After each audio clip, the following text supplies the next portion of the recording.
অবশ্যই আমি আর দেশের মানুষ আর এরিয়ার মানুষ অবশ্যই লাইক দিতে হইব।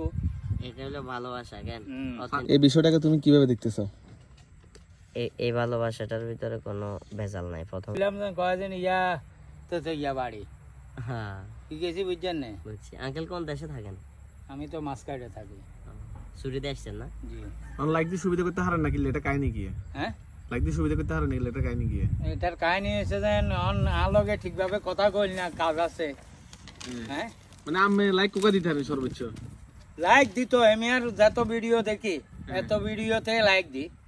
মানে আমার পক্ষ যদি আরো 10-12 লাইক যদি 100 জন সম্ভব হতো আমি 10-12 দিয়ে দিতে কথা। অবশ্যই আমি আর দেশের মানুষ আর এরিয়ার মানুষ অবশ্যই লাইক দিতে হইব। এটা হলো ভালোবাসা কেন? অথেন্টিক। পাশাপাশি আর কি করার লাগবে? আর কিছু আছে তো?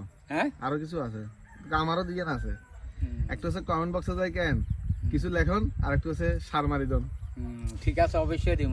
এটা দিবেন কেন ভবিষ্যতে? ইনশাআল্লাহ। ঠিক আছে, আল্লাহ হাফেজ আঙ্কেল। এই বিষয়টাকে তুমি কিভাবে দেখতেছো? এই ভালোবাসাটার ভিতরে কোনো ভেজাল নাই। প্রথমত হচ্ছে এত পরিমাণ রোদ যেটা বলার বাইরে, আর সবচেয়ে বড় কথা হচ্ছে ওনার কাঁধে একটা পাইপ ছিল। ইনশাল্লাহ ইনশাল্লাহ। সবচেয়ে বড় কথা হচ্ছে ওনার কাঁধে পাইপ, হাতে বাজাচ্ছিল, এরপরও লম্বা একটা সময় এখানে দাঁড়িয়ে কথা বলছে। তো এটা আসলে ভালোবাসা। এমনি এমনি তো একটা মানুষকে দেখে একটা মানুষ দাঁড়ায় না।